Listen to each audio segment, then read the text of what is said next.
السلام علیکم۔ Loafer by Amna Iqbal Ahmed. Last episode. بابا جان تو یوں بھی مختار کل تھے اس معاملے میں۔ آج شاید وقت آن پہنچا تھا ان کے فیصلے کا۔ وہ انکار کی قادر نہ تھی۔ پھر کہیں نہ کہیں کبھی نہ کبھی اس کی شادی تو ہونی ہی تھی۔ جب لڑکا شریف اور لائق تھا، خاندان دیکھا بالا اور اچھا تھا، تو وہ انکار کس بل پر کرتی؟ بابا جان یوں بھی اس کے مستقبل کے متعلق فکر مند رہتے۔ چل چلاؤ کے دن ہے ماما، شاہی اپنے گھر بار کی ہو جائے، میری زندگی میں تو سکون سے مر سکوں گا۔ اور بھی کئی نصیحتوں اور زمانے کی اونچ نیچ سمجھانے کے بعد ماما نے رندی ہوئی آواز میں اسے بابا جان کی یہ بات بھی بتا دی۔ بیٹی، صاحب کی ذمہ داریوں کا خیال کرو، تمہاری فکر سے آدھے ادھر آدھے ادھر کاروبار کی دیکھ بھال بھی بڑی مشکل سے کر رہے ہیں۔ بیگم صاحب کو خدا جنت نصیب کرے، آج زندہ ہوتی تو کاہے کو صاحب یوں پریشان ہوتے۔ پھر بیٹی، جوان لڑکی کو کب تک گھر بٹھایا جا سکتا ہے؟ اصلی گھر تو اس کے شوہر کا ہوتا ہے۔ لڑکا اچھا، خاندان اچھا ہے، بڑی بڑی شہزادیوں کی قسمت کا پتہ نہیں چلتا۔ اور پھر بیٹی، شادی بیاہ کی بھی ایک خاص عمر ہوتی ہے۔ 23 سال کی عمر کے بیاہ پر تو مجھے بھی ہنسی آتی ہے۔ شال کے پلو سے آنکھیں پونچھتے ہوئے ماما روتے روتے ہنس پڑیں۔ باپ کے گھر میں بھی بیٹی جوان ہو جائے تو بوجھ بن جاتی ہے۔ دکھ سے سوچتے ہوئے وہ بھی ماما کی آخری بات پر مسکرا دی۔ اس کے پیارے بابا جان، مشفق ہمدرد دوست، ممی کی وفات کے بعد دل پر کتنا بڑا بوجھ لیے تنہا جی رہے ہیں۔ جیسے بابا جان چاہتے ماما ویسا ہی ہوگا۔ اس کی خوبصورت آنکھیں نم ہو گئیں۔ اس کی معصوم روح پر بھی تو بوجھ تھے۔ کچھ بابا جان کی کہی دکھ بھری باتوں کا بوجھ تھا، کچھ اس کی اپنی ذات سے وابستہ باتوں کا بوجھ تھا۔ بہرحال بابا جان کی روانگی سے ایک دن قبل لڑکے کی والدہ اور خالہ آئیں، اسے چمکتے ہیرے کی انگوٹھی پہنائی اور اسی شام کی فلائٹ سے واپس چلی گئیں۔ یوں بابا جان کے ذہن کا گراں بار ہلکا ہو گیا اور خود اس کی الجھن، بے چینی اور اشتعال بھی مدھم پڑ گئے۔ اپنی دانست میں ایک اور بدلہ اس سے لے سکی تھی، شاید اس لیے بابا جان امریکہ سدھار گئے تھے۔ وہ معمول کے مطابق پھر ماما کے ساتھ تنہا رہ گئی تھی۔ چند دن تو اس کا ذہن مختلف سوچوں کی ہمہ جگہ بنا رہا۔ لڑکے کی والدہ اور خالہ کا آنا، اسے انگوٹھی پہنانا، پھر اسے اس لڑکے کا بھی خیال آتا۔ کبھی وہ ان لوگوں کے متعلق سوچتی، کبھی بابا جان کے متعلق۔ چند دن نئے واقعے اور نئے لوگوں کے خیالوں کی نظر ہو گئے، مگر اس کے بعد پھر وہی سکوت چھا گیا، وہی واہمے سر اٹھانے لگے، وہی شبیہ آنکھوں کے سامنے ابھرنے لگی۔ وہ الجھ گئی۔ ایسا نہیں ہونا چاہیے تھا۔ اب وہ کسی اور کی امانت تھی۔ اس سے ہٹ کر کسی اور شخص کے متعلق سوچنا اسے گناہ لگنے لگا، مگر پھر وہی اٹھتے بیٹھتے چلتے پھرتے وہ نظر آنے لگا۔ کبھی کبھی تو وہ سوچتی وہ ضرور پاگل ہو جائے گی۔ ایک طرف بابا جان کی خواہش، بلکہ اس خواہش میں اس کی مرضی بھی شامل کی گئی تھی، دوسری طرف دل کے واضح تقاضے تھے۔ وہ پھر سے اداس بلکہ چڑچڑی سی رہنے لگی۔ کل تو وہ ماما کی چھوٹی سی بات پر رو دی تھی۔ بیٹی، صاحب کہہ گئے تھے وکیل صاحب سے جتنی رقم ضرورت پڑے لیتی رہنا، زیور بھاری اور اعلیٰ معیار کا ہونا چاہیے، باقی سب چیزیں بھی تمہاری ہی پسند سے بنوانے کا کہہ گئے ہیں۔ وہ سن کر خاموش ہو گئی تھی۔ اور ہاں بیٹی، دیکھو تو صاحب کہہ گئے تھے بندوق، ریوالور وغیرہ کرین سے کہلوا کر صاف کروا کے تیل لگوا دینا۔ وہ بڑے سے سیف کی طرف بڑھتے ہوئے بولیں، اور مجھے دیکھو، صاحب کو گئے 15-20 دن ہو گئے، آج یاد آیا۔ وہ ابھی کرسی پر نیم دراز خاموشی سے انہیں تکتی رہی۔ ارے بیٹی، وہ ایک پستول نکالتے گویا ہوئی، یاد ہے وہ DC صاحب کا بیٹا ہمارے کتنے قریب گولی چلائی تھی؟ اپنا تو دل اب بھی دھک دھک کرنے لگتا ہے سوچ کر، یاد ہے نا بیٹی؟ وہ رخ اس کی طرف کرتے ہوئے مسکرائیں، جی۔ تم کچھ چپ سی ہو، صاحب کے لیے اداس ہوگی۔ وہ پستول ہاتھ میں لیے قریب چلی آئیں، پھر اس کا سر شفقت سے اپنے پہلو سے لگا لیا۔ دل تھوڑا نہ کرو بیٹی، اب تو ان کی واپسی میں بھی دن تھوڑے رہ گئے ہیں۔ پھر ہاتھ میں پکڑے پستول کو تکنے لگیں، اور پھر ہمارے قریب آ کر بھی دڑا دڑ گولی چلائے جا رہا تھا، کیسا شریر تھا، یاد ہے نا؟ ہاں ماما، یاد ہے، وہ کچھ جھنجھلائی سے بولی۔ تمہیں اچھا نہیں لگتا تھا نا؟ ہاں ماما، جانے کیوں؟ اس کے لہجے میں بے بسی سمٹ آئی، لیکن تھا بہت نیک لڑکا۔ ماما اس کے دلی جذبات سے بے خبر تھیں۔ اسلحہ سیف سے نکالتے بول دی گئیں، ہوگا، اس نے دھیرے سے کہا، اور ساتھ ہی وہ آنکھوں کی نمی چھپانے کو پلکیں جھپکانے لگیں۔ اس نے چوک اور انگلیاں گالوں پر پھیری، آنسو تو ابھی اس کی آنکھوں سے رواں تھے۔ ایک گہری سانس لے کر وہ کرسی پر سے اٹھائی، انگلیوں کے پوروں سے آنکھیں رگڑتے ہوئے وہ کھڑکی میں جا کھڑی ہوئی۔ اونچے اونچے فصیل نما سرمئی پہاڑ اب بھی پورے علاقے کو گھیرے میں لیے ہوئے تھے۔ اونچے نیچے لال لال خشک ٹیلے اس وقت بھی چپ چاپ سے تھے۔ اونچی نیچی ہموار پتھریلی زمین پر جا بجا اگی خشک جھاڑیاں البتہ زمین بوس ہو کر تیز چلتی ہواؤں کا پتہ دے رہی تھیں۔ سنہری دھوپ اور تیز ہوا، عجیب سا امتزاج ہوتا تھا۔ ہواؤں کے جھکڑوں کے آگے سنہری چمکتی دھوپ کی کبھی ایک نہ چلی تھی۔ سردی کی شدت کا اندازہ کرتے ہوئے اسے جھرجھری سی آ گئی۔ تمہارا خط ہے شاہی بیٹے؟ ماما ہاتھ میں نیلے رنگ کا لفافہ لیے اندر داخل ہوئی۔ میرا خط؟ لفافہ ہاتھ میں لے کر الٹ پلٹ کر دیکھتے ہوئے وہ کچھ حیرانگی سے بولی۔ بے حد خوبصورت اجنبی ہینڈ رائٹنگ میں انگلش میں لکھا اس کا ایڈریس لفافے پر درج تھا۔ اسی حیرانگی سے اس نے لفافہ چاک کیا، طے شدہ نیلے رنگ کا کاغذ کھولا۔ میں نے تمہیں دیکھا، تم اچھی لگیں، امی سے ذکر کیا، وہ فوراً مان گئیں۔ مہینہ ڈیڑھ تمہارے فادر نے آزمائش میں ڈالے رکھا اور آخر کار تم میری بنا دی گئیں۔ میرا دل چاہتا ہے کہ تم سے ملوں، تمہیں دیکھوں قریب سے، ملو گی نا؟ اور جانے کیا کیا لکھا تھا۔ اس نے یقیناً اسے دیکھا ہوگا کہیں بھی کالج جاتے ہوئے کسی فنکشن میں۔ اس کی والدہ بھی یہی کہہ رہی تھیں۔ وہ کہتا ہے مجھے بہت اچھی لگتی ہے، مجھے خط کا جواب ضرور دینا، لکھو گی نا خط؟ میں تمہیں اپنے پیرنٹس کا ایڈریس لکھ رہا ہوں، تم اسی پر خط لکھنا۔ میری پوسٹنگ نئی نہیں ہوئی ہے، ایسا نہ ہو تمہارا خط کھو جائے۔ تمہارا خط میرے لیے بہت قیمتی ہے اور میں ہرگز نہیں چاہوں گا کہ وہ کھو جائے یا کسی اور کے ہاتھ لگ جائے۔ تمہارا اپنا۔ ایک گہری سانس لے کر وہ آہستہ قدم چلتی اپنے بیڈ تک آئی۔ بے مقصد ہی بستر پر دراز ہوتے ہوئے اس نے کھلا خط اور لفافہ اپنے بیڈ سائڈ ٹیبل پر رکھ لیے۔ یہ اسے پسند کرتا تھا اور وہ کسی اور کو۔ کیسا تکون تھا، کسی بھی نقطے پر دو دلوں کا میل نہیں ہو پا رہا تھا۔ وہ دکھ سے سوچتی رہی۔ اس کا خط پا کر اسے کوئی خوشی نہیں ہوئی تھی۔ ایک اجنبی مرد نے اسے مخاطب کیا تھا۔ چند لمحوں کے لیے اس کی سانسوں کی رفتار ضرور تیز ہو گئی تھی، مگر اور کچھ بھی نہ ہوا تھا۔ کبھی وہ سوچتی اس منگنی سے انکار کر دے، لیکن کہیں نہ کہیں کبھی نہ کبھی تو اس کی شادی ہونی ہی تھی۔ بغیر مرد کے سہارے کی لڑکی کچھ نہیں ہوتی۔ تو پھر یہ مرد یا کوئی اور، سبھی برابر تو تھے۔ اس سے انکار کس امید پر؟ کیا یہاں انکار کر دینے سے اسے اپنی پسند مل جاتی؟ اپنی پسند؟ جو پہل کر کے یوں منہ موڑ گیا جیسے کبھی پہچان ہی نہ ہوئی ہو اس سے۔ پھر وہ یہ بھی شکر کرتی کہ اس نے اس کی محبت پر یقین کر کے اچھا تھا، اسے انکریج نہیں کیا تھا۔ اور تبھی وہ سوچتی، تب اس کی فیلنگز ایسی تھیں بھی کب؟ تب تو وہ یوں ہی سب اس کی چھیڑ چھاڑ کا رد عمل سمجھ رہی تھی۔ شروع میں اسے محض ایک لوفر اور بعد میں ایک معصوم اور بے ضرر شخص، مگر ساتھ ہی وہ مانتی تھی وہ اس کی بے پناہ پرکشش شخصیت اور مسحور کن باتوں سے متاثر بھی ہوئی تھی، مگر اس کو پیار کا نام تو نہیں دیا جا سکتا تھا۔ وہ اسے ناراض بھی ہوئی تھی، پھر مسلسل ناراض رہی تھی۔ یہ بھی ضروری نہیں تھا کہ دل میں محبت کا جذبہ موجزن تھا تبھی ایسا تھا، پر کبھی وہ سنجیدگی سے سوچتی، وہاں گزارے دنوں کا تجزیہ کرتی تو چونک اٹھتی۔ اس سے متعلق ایک ایک بات کو سوچنا تو اب اس کی عادت سی بن گئی تھی، اور تبھی ایک ایک بات، ایک ایک واقعہ یاد آتا تو اسے قائل ہونا پڑتا کہ ذہن اگرچہ انکاری تھا پر دل ضرور اس کے حق میں تھا۔ پھر وہ کلا کی ٹن ٹن پر چونکی۔ حسب عادت اس وقت بھی وہ گھنٹہ بھر سے اسی کے متعلق سوچے جا رہی تھی۔ اس نے پھر سر جھٹکا اور ہاتھ بڑھا کر سائڈ ٹیبل پر رکھا خط اٹھا لیا۔ اسی طرح ہی شاید وہ اس کی یادوں سے چھٹکارا حاصل کر سکتی تھی۔ مجھے خط کا جواب ضرور دینا، لکھو گی نا خط؟ سرسری نظریں خط پر دوڑاتے ہوئے وہ یہاں تک پہنچی تو چونک اٹھی۔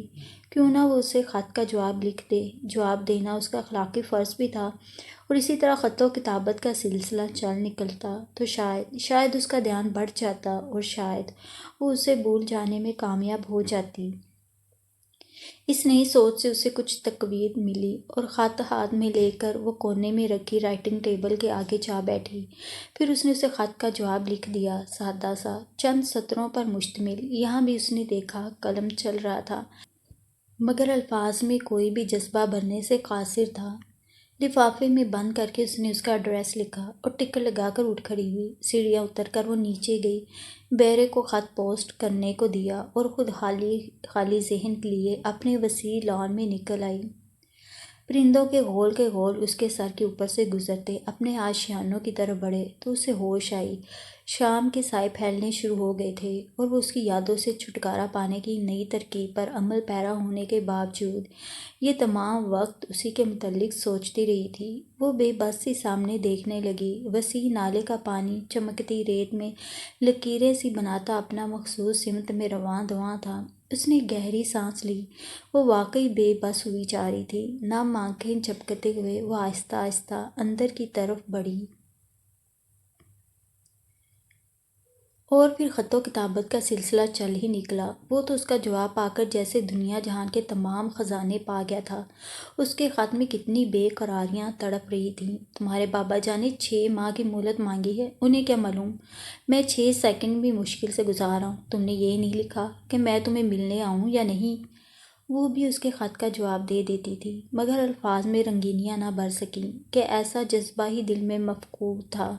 اس نے کبھی اس کا خط سامنے رکھ کر اسے جواب نہیں دیا، بس ایک ڈیوٹی، ایک اخلاقی فرض، بلکہ سب سے بڑھ کر اس امید پر کہ وہ اپنے دل و دماغ میں بپا طوفان پر قابو پا سکے گی، اسے خط کا جواب دے دیتی۔ بالکل سیدھا سادہ سا، چند ہی لائنوں پر مشتمل۔ وہ گلہ بھی کرتا کہ اس کا خط بہت مختصر ہوتا ہے۔ کیوں وہ اس کا خط سامنے رکھ کر اسے جواب نہیں دیتی؟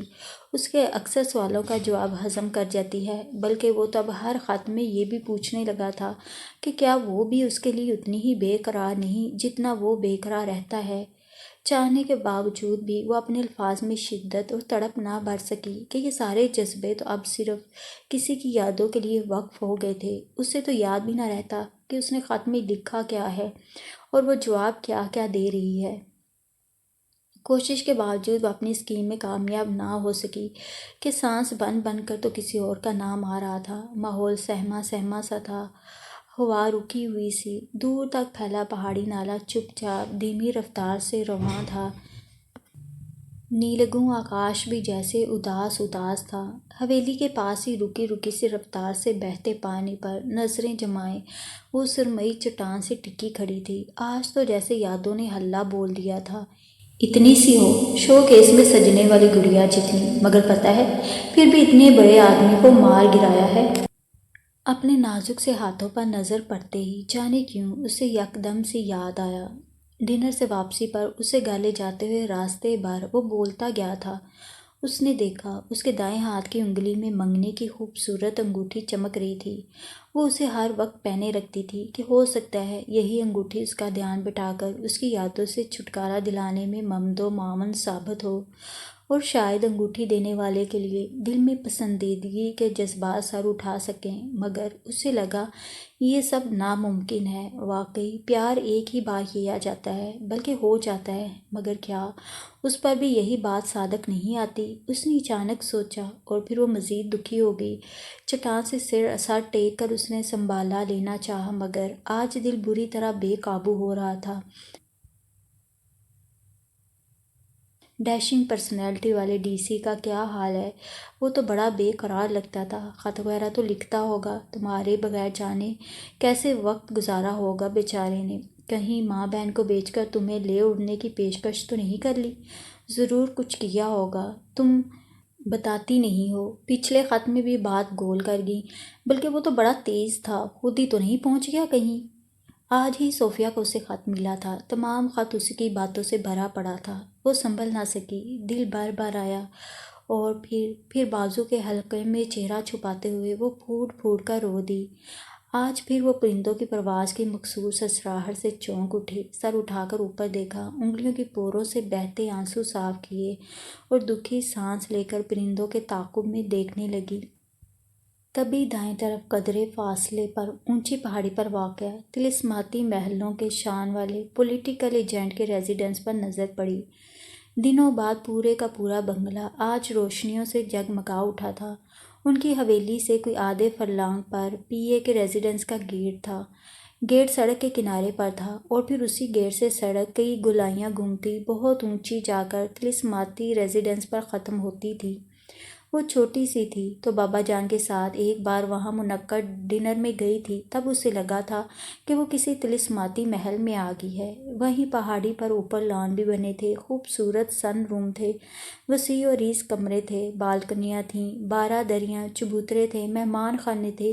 وہیں اوپر پی اے کا دفتر بھی تھا، اور یہی گولائیاں گھومتی سڑک واپس نیچے اترتی تھی تو گیٹ عام شاہراہ پر کھلتا تھا۔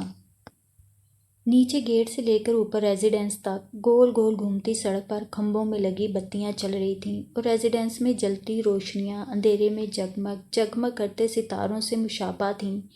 پچھلا پی اے تبدیل ہو کر چلا گیا تھا، ریزیڈنس ویران سا نظر آنے لگا تھا۔ آج صبح ہی نئے پی اے نے چارج لیا تھا، اسے اپنے ڈرائیور نے بتایا تھا۔ تبھی ایک بار پھر اندھیرے میں جگنو چمکنے لگے تھے۔ ان کی اپنی حویلی اگرچہ قدیم طرز کا نایاب نمونہ تھی، اس کے بابا جان قصبے کی اہم ترین شخصیت تھے۔ تقریباً آدھا قصبہ ان کی ملکیت تھا، باقی میں علاقائی لوگ اور سرکاری ملازمین۔ ان کے گھر، دفتر، بینک، اسکول، ہسپتال وغیرہ تھے۔ خود ان کی حویلی بھی بہت بڑے پہاڑی نالے کے کنارے اونچے ٹیلے پر واقع دور تک پھیلی ہوئی تھی۔ ٹینس کورٹ تھا، اسکواش کورٹ تھا، شکارگاہ تھی، استبل تھے، مگر جانے کیوں وہ اکثر اپنی حویلی سے شام کے پھیلتے سایوں میں جگمگ جگمگ کرتی فرلانگ بھر پر واقع اونچی پہاڑی پر ایستادہ پولیٹیکل ایجنٹ کے بنگلے کو تکا کرتی۔ چند ساعتوں کے لیے وہ اپنے آنسو بھی بھول گئی، اور نپے تلے قدم اٹھاتی پتھروں کی بنی چند سیڑھیاں چڑھ کر اپنے لان میں آ گئی۔ وہاں سے ہوتی کچن کی طرف آ نکلی۔ وہیں ماما کک کے ساتھ لگی کھانے کی تیاری میں مصروف تھیں۔ بیٹی، کھانا اپنے بیڈ روم میں کھاؤ گی یا کھانے کے کمرے میں؟ جب سے شام میں یخ ہونے لگی تھی، وہ اکثر کھانا اپنے بیڈ روم میں جلتی لکڑیوں کی گرم گرم تپش کے آگے قالین پر لگوا کر کھایا کرتی تھی۔ یہاں بھی لگا دیں ماما، وہ اداسی سے بولی اور اپنے کمرے میں چلی آئی۔ کھڑکی کے کھلے پردے میں سے اس نے دیکھا میس میں بھی چراغاں ہو رہی تھی۔ آج نئے پی اے کا ڈنر تھا میس میں۔ اسے یاد آیا، صبح ڈرائیور نے اسے یہ بھی تو بتایا تھا۔ پھر کھانا کھاتے کھاتے وہ چونکی۔ میس میں زبردست دھوم دھڑکا شروع ہو گیا تھا۔ فوجی بینڈ زور و شور سے بج رہا تھا، شاید پی اے پہنچ گیا تھا۔ ہر نئے پی اے کی آمد پر یہی کچھ ہوتا تھا، دھوم دھڑکا، شور شرابہ اور پرتکلف ڈنر۔ پچھلے سال وہ بھی بابا جان کے ساتھ سابقہ پی اے کی آمد کے اعزاز میں دیے گئے ڈنر پر گئی تھی۔ رات بستر میں لیٹ کر اس نے سائڈ ٹیبل پر رکھا ناول اٹھایا، مگر ڈھول بجنے کا وہ شور تھا کہ 2 صفحے بھی نہ پڑھ سکی۔ تنگ آ کر کتاب واپس رکھ دی، لائٹ آف کی اور سونے کی کوشش کرنے لگی، مگر کہاں! وہیں میس میں زبردست بازوں کا طوفان آیا ہوا تھا۔ وہ پوری آنکھیں کھولے چھت کو گھورنے لگی۔ سوچوں پر کوئی شور اثر انداز نہیں ہوا۔ وہ اطمینان سے پھر اسی کے متعلق سوچنے لگی۔ ڈھلتی سنہری دھوپ ہر سو پھیلی ہوئی تھی، ہوا معمول کے خلاف تھمی ہوئی تھی۔ پہاڑ، میدان، ٹیلے اور اونچی نیچی ہموار زمین سبھی سنہرے سنہرے نظر آ رہے تھے۔ حویلی کے پاس بہتا نالہ حسب معمول دھیمی رفتار سے رواں دواں تھا۔ پانی کے بیچوں بیچ بے ترتیبی سے پھیلی شفاف ریت کے ذرے چمک رہے تھے۔ دنوں بعد آج اس نے اپنی پینٹنگ کا سامان اپنی مخصوص پسندیدہ جگہ پر پانی کے کنارے بھیگی بھیگی ریت پر لگوایا تھا۔ کافی دیر بیٹھی وہ اپنے برش تیل سے صاف کرتی رہی، رنگوں کے ٹیوب اور ٹرے جھاڑتی رہی، عرصہ کا جمع ہوا سفید پینٹ کا ڈبہ صاف کر کے تار پین کا تیل ملایا۔ دیر تک اسے ہلاتی رہی۔ جب کام کے قابل ہوا تو کھڑے ہو کر سٹینڈ پر کینوس کسا، بڑے سے برش سے ایک وائٹ کوٹ لگایا، نیچے جھک کر برش ٹرے میں رکھا، پھر وہ دھیرے سے مسکرا دی۔ اتنے سے کام سے اس کا بازو دکھنے لگا تھا۔ تم بہت نازک ہو۔ دوسرے ہاتھ سے بازو سہلاتے سہلاتے جانے کہاں سے پھر اس کی آواز ذہن میں گونج اٹھی، اور وہ پھر سے بے طرح اداس ہو گئی۔ اس نے ایک اور وائٹ کوٹ لگایا اور اس کے خشک ہونے کا انتظار کرنے لگی۔ پھر بھی اتنے بڑے آدمی کو مار گرایا ہے۔ اس کی دھیمی دھیمی آواز اب بھی سماج سے ٹکرا رہی تھی۔ اس کا گلا پھر رندنے لگا، کہیں بھی تو چین نہیں لینے دے رہا تھا۔ پلکیں چپک کر وہ مختلف رنگ بنانے میں مصروف ہو گئی، پھر گہرا نیلا رنگ برش پر لے کر اٹھ کھڑی ہوئی، محویت سے کینوس پر ایک کے بعد دوسرا رنگ منتقل کرنے لگی۔ اس نے آسمان کی نیلاہٹیں بنائیں، جا بجا جھانکتے بادل بنائے۔ تصویر مکمل ہوگی، فنیشنگ ٹچ لگائے گی تو بہترین لینڈسکیپ بن جائے گا۔ وہ خالی برش بادلوں پر پھیرتے پھیرتے سوچتی گئی، جانی پہچانی آواز کے ساتھ ہی وہ اپنے کندھے پر بھاری سے ہاتھ کا دباؤ محسوس کر کے مڑی، اور پھر جیسے حیرت سے اس کی چیخ نکلتے نکلتے رہ گئی۔ وہ وہی تو تھا، بالکل وہی۔ سفید سفید ننگے پاؤں ریت میں آلودہ ہو رہے تھے، پینٹ کے پائنچے الٹے لپیٹ کر اوپر کیے ہوئے تھے، میرون رنگ کی جرسی پہنی ہوئی تھی، سیاہ کوٹ کندھے سے لٹکائے، ایک ہاتھ میں اتارے ہوئے بوٹ تھے اور دوسرے میں ابھی بھی اس کے مڑتے ہی آنکھوں سے دھوپ کا چشمہ اتار کر اسے سر سے لے کر پاؤں تک شریر نظروں سے گھورے جا رہا تھا۔ تم ہی ہو نا؟ وہ اپنی خوبصورت پلکیں شرارت سے جھپک جھپک کر جیسے یقین کرنا چاہتا تھا کہ یہ وہی ہے۔ وہ سکتے کے سے عالم میں برش ہاتھ میں لیے کھڑی اسے دیکھ رہی تھی۔ اس طرح کیا دیکھ رہی ہو؟ پہچانا نہیں کیا؟ وہ کوٹ کندھے پر سے اتار کر اس کے سٹینڈ سے لٹکاتے ہوئے بوٹ ریت پر پھینکتے ہوئے بولا، آپ یہاں کیوں آئے ہیں؟ وہ تو دل کو طفل تسلیوں سے بہلا رہی تھی، یادوں سے ہی چھٹکارا نہیں پا رہی تھی، اوپر سے یہ خود آ گیا تھا۔ تم نے آنے سے منع کر دیا تھا، گورنمنٹ مہربان ہوگی، تمہارے نہ چاہنے کے باوجود بھی یہاں بھیج دیا۔ وہ خوش دلی سے ہنستے ہوئے بولا، اوہ تو نیا پی اے یہی تھا، جم جم چمکتے جگنوں والے ریزیڈنس میں رہنے والا۔ جانے کیوں وہ مزید اداس ہوگی۔ وہ اس کے لیے بے قرار ہو کر نہیں آیا تھا، پوسٹنگ ہوئی تھی یہاں اس لیے آیا تھا۔ تمہیں میرا یہاں آنا اچھا نہیں لگا؟ اس کے گال پر گر آئی بالوں کی لٹ دھیرے سے پیچھے کرتے ہوئے اس نے پوچھا۔ وہ جھجک کر پیچھے ہٹ گئی، اس نے اپنا بے تکلفانہ رویہ ابھی تک ترک نہیں کیا تھا۔ میرے اچھے لگنے نہ لگنے سے کیا ہوتا ہے؟ وہ اپنی تصویر کی طرف متوجہ ہوتے ہوئے سپار سے لہجے میں بولی، اب تک ناراض ہو؟ سٹینڈ تھامے اس کے ہاتھ پر دھیرے سے اپنا ہاتھ رکھتے ہوئے اس نے پوچھا، میں کیوں ناراض ہونے لگی؟ پلیز اب تو معاف کر دو۔ ہاتھ ہٹاتے ہوئے اس نے اپنا چہرہ شائی کے ہاتھ پر ٹکا دیا۔ مجھے تم سے محبت ہے شائی، بہت زیادہ۔ میں نے تمہیں اس عرصے میں کتنا یاد کیا ہے، تم سوچ بھی نہیں سکتی۔ وہ اس کے ہاتھ پر بے تحاشا پیار کرتے ہوئے کہتا گیا، تم وہاں سے چلی آئیں تو مجھے لگتا تھا میں پاگل ہو جاؤں گا۔ وہ اپنا ہاتھ کھینچے جا رہی تھی، مگر وہ تو واقعی جیسے اپنے حواسوں میں نہیں تھا، سختی سے اس کا ہاتھ پکڑے پیار پر پیار کیے جا رہا تھا۔ اس نے برش ٹرے میں رکھ لیا اور دوسرے ہاتھ سے اپنا ہاتھ اس کی گرفت سے نکالنے کی کوشش کرنے لگی، مگر اس نے اس کے دونوں ہاتھ تھامتے ہوئے اسے اپنی طرف کھینچا۔ ایک پل کو اس کی آنکھوں میں دیکھا، اس کی نظروں کی بھرپور تڑپ کی وہ تاب نہ لا سکی، نظریں لڑکھڑا کر جھک گئیں، اور تبھی اس نے بے اختیار ہو کر اسے سینے سے لگا لیا، یوں بے قرار ہو کر اسے لپٹایا کہ اس کا دم رکنے لگا۔ اس نے اس کے گالوں پر، آنکھوں پر اتنے بے شمار پیار کیے کہ اس کی سانسیں الجھنے لگیں۔ پل بھر کو تو اسے لگا اس کی روح جنم جنم سے اس کے اسی بے قرار پیار کی پیاسی ہے۔ ایک لمحہ کو شدید ترین خواہش ہوئی وہ یوں ہی اس کے سینے کی بے کران وسعتوں میں کھوئی رہے، جہاں کوئی اور نہ ہو، جہاں کوئی دکھ نہ ہو، کوئی غم نہ ہو۔ چند لمحوں کو تو اس نے مزاحمت بھی چھوڑ دی، اندازے خود سپردگی کے لیے اس کے چوڑے سینے سے لپٹی، اس کی گرم گرم مہکی مہکی سانسوں میں اس کی بے ترتیب الجھی الجھی سانسیں مدغم ہوتی رہیں، مگر پھر جیسے اچانک اسے ہوش آیا، پیار کا دعویٰ تو پہلے بھی کرتا تھا، افاع کرنے کا وقت آیا تو یوں چھپ کر بیٹھ گیا جیسے اس کا وجود ہی نہ رہا ہو اس دنیا میں۔ اب وہ کسی اور کی ہو گئی، بوجہ مجبوری اسے یہاں آنا پڑ گیا تو پھر وہی حرکتیں دہرانے لگا جیسے اس کو کوئی اہمیت ہی نہ ہو۔ جب دل چاہا عشق جتا لیا، جب نہ چاہا خاموش ہو کر بیٹھ رہا۔ اب یہاں کے قیام کو رنگین بنانے کے لیے پھر ڈھیٹ بن کر چلا آیا تھا۔ تبھی وہ ایک جھٹکے سے اس کے بازوں کا حصار توڑ کر الگ کھڑی ہو گئی۔ لوفر کہیں کے! وہ مشتعل ہو کر چلائی۔ چند لمحے وہ حیران سا کھڑا اسے تکتا رہا اور پھر دھیرے سے ہنس دیا، وہی مخصوص ہنسی، وہی دھیما پن لیے۔ اپالو کا مجسمہ اس کے سامنے ایستادہ تھا۔ اس کے قدم پھر لڑکھڑانے لگے۔ آپ چلے جائیں یہاں سے۔ وہ بمشکل سنبھلتے ہوئے پھر بولی، میں تمہیں دیکھنے آیا ہوں، چلے جانے کے لیے نہیں۔ ایک قدم چلتا وہ پھر اس کے قریب چلا آیا۔ اوہ مجھے نفرت ہے آپ سے، مگر اس کے لہجے میں نفرت کی بجائے بے بسی جھلک رہی تھی۔ اوہ! اسے کندھوں سے تھام کر بغور اس کی آنکھوں میں دیکھتے ہوئے وہ دھیرے سے بولا، تمہیں مجھ سے محبت ہے؟ اس کا لہجہ بھرپور اعتماد لیے ہوئے تھا۔ مجھے شدید نفرت ہے آپ سے۔ اس کی چوری پکڑے جانے کا رد عمل تھا شاید۔ وہ مشتعل ہو کر بولی، مگر لہجے میں لاچارگی اور آنکھوں میں نمی بھی سمٹ آئی تھی۔ اپنے آپ کو دھوکہ دے رہی ہو؟ اس نے جھنجھلا کر اسے جھنجھوڑ ڈالا۔ چھوڑ دے مجھے، چھوڑے مجھے۔ اس کی ٹائی پکڑتے ہوئے وہ بے بسی سے سر اس کے سینے پر پٹکنے لگی۔ اس نے اسے بازوں کے حصار میں لے لیا، خاموشی سے اس کے بال سہتا رہا، پھر وہ چونکا۔ مزاحمت بیکار سمجھ کر وہ اس کے بازوؤں میں لہرا سی گئی تھی، شاید قوت مزاحمت مزید باقی نہ رہی تھی، تک چکی تھی۔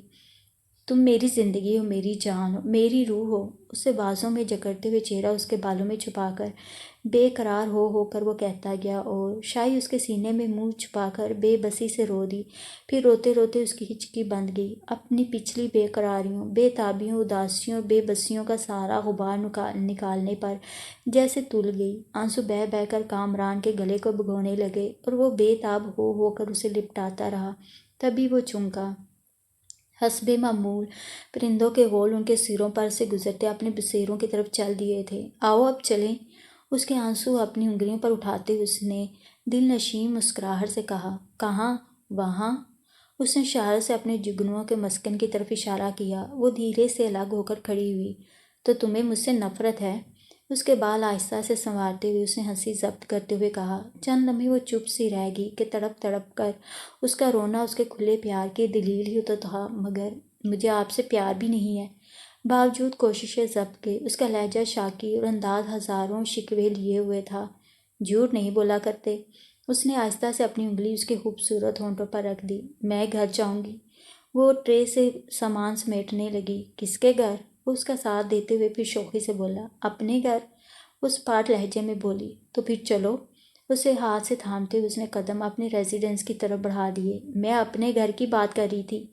ہاتھ چھڑا کر وہ پھر اپنے برش تیل کے ڈبے میں رکھنے لگی۔ تمہارا گھر وہی تو ہے۔ میرا گھر یہ ہے۔ اس نے اپنی حویلی کی طرف اشارہ کیا۔ یہ تمہارے بابا جان کا گھر ہے۔ میں بابا جان سے الگ ہوں کیا؟ اسے ہنسی آ گئی۔ شوہر کا گھر لڑکی کا اپنا گھر ہوتا ہے، بابا جان کا نہیں۔ وہ شوخی سے بولا اور اسے پھر اداسیوں نے آ لیا۔ سامان اکٹھا کر کے اس نے جانے کے لیے قدم بڑھائے۔ یہ چیزیں چھوڑ جاؤ گی؟ وہ بھی اپنا کوٹ اور بوٹ لے کر اس کے ساتھ آگے بڑھ آیا۔ نوکر آ کر لے جائے گا۔ کوئی اٹھا کر لے گیا تو؟ وہ اطمینان سے اس کی کمر میں ہاتھ ڈالتے ہوئے اس کے ساتھ ساتھ چلتا گیا۔ کیا کر رہے ہیں؟ اس کا ہاتھ ہٹا کر وہ آگے بڑھنے لگی۔ عجیب تھا، اس کے ساتھ ساتھ سیڑھیاں چڑھتا اس کے گھر غصہ آ رہا تھا۔ کوئی دیکھ لیتا تو؟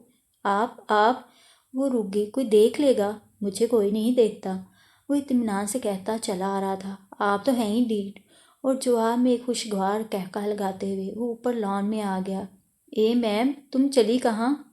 وہ اسے برآمدے کی طرف تیز تیز چلتے دیکھ کر پیچھے سے پکار بیٹھا۔ میرے پاؤں دلوا دو، اتنا راستہ کہ میں ننگے پاؤں جاؤں گا؟ وہ وہیں ملگجے اندھیرے میں اطمینان سے لان چیئر پر بیٹھ گیا اور وہ مزید جھنجھلا اٹھی۔ کیا وہیں نالے میں نہیں دھو سکتا تھا؟ وہ پاؤں پٹکتے کچن سائڈ پر گئی۔ اسلم بابا، باہر جو صاحب لان میں بیٹھے انہیں مہمان خانے میں لے جائیں، پاؤں دھوئیں گے۔ کہتے ہی وہ کچن سے نکل گئی۔ وہ اس کا عجیب سا مہمان تھا، نہ اسے گھر سے نکل جانے کو کہہ سکتی تھی، نہ ہی اس کی کوئی مہمان داری کر سکتی تھی۔ پہلی بات میں دل کے تقاضے آڑے آتے تھے تو دوسری میں دنیا کی باتیں اور منگنی کے بعد کسی اور کی ملکیت ہونے کا لحاظ تھا۔ وہ تیز تیز قدم اٹھاتی سیڑھیاں چڑھتی اپنے کمرے میں آ گئی۔ کھڑکی کے پٹ سے ٹیک لگاتے ہوئے وہ بے سدھ سی ہو گئی، جیسے میلوں بھاگ بھاگ کر آئی ہو۔ اس نے نیچے دیکھا، اسلم بابا کے ساتھ وہ مہمان خانے کی طرف چلتا بہت باوقار نظر آ رہا تھا۔ وہ یوں ہی کھڑکی میں کھڑی اسی طرف دیکھتی رہی۔ تھوڑی دیر بعد وہ باہر نکلا، پیچھے اسلم بابا بھی تھے۔ صاحب، چائے کافی تو پیتے جائیں۔ اوہ شکریہ، اس کی ضرورت نہیں ہے۔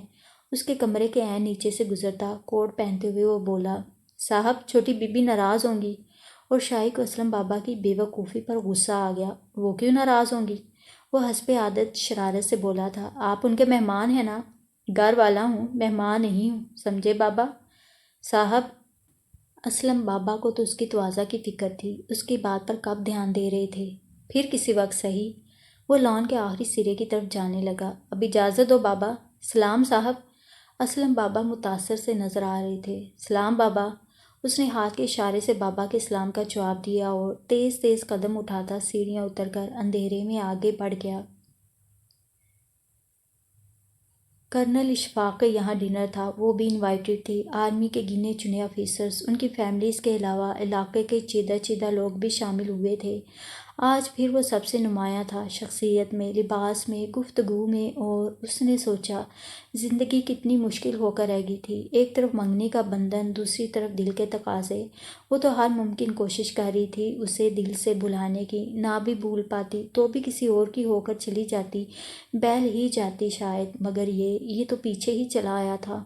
وہ تو اب بھی قطع تعلق کیے بیٹھی تھی، اگر وہ پیچھا چھوڑ دیتا تو ان کا آپس میں تعلق ہی کیا تھا؟ مگر کرنل اشفاق کی جوان بیٹی بہانے بہانے اس کے قریب جانے لگی تو وہ چونک اٹھی۔ وہ اپنے دل میں چبھتی پھانس کو صاف محسوس کرنے لگی۔ وہ بری طرح جل اٹھی تھی۔ اس کی بات کا مسکرا کر جواب دیتا تو وہ واضح طور پر اپنا دل بیٹھا محسوس کرتی، اگرچہ یہ کوئی قابل گرفت حرکت نہیں تھی۔ لڑکی آزاد ماحول کی پروردہ تھی، بار بار اسے ہی متوجہ کرنے کی کوشش میں لگی تھی۔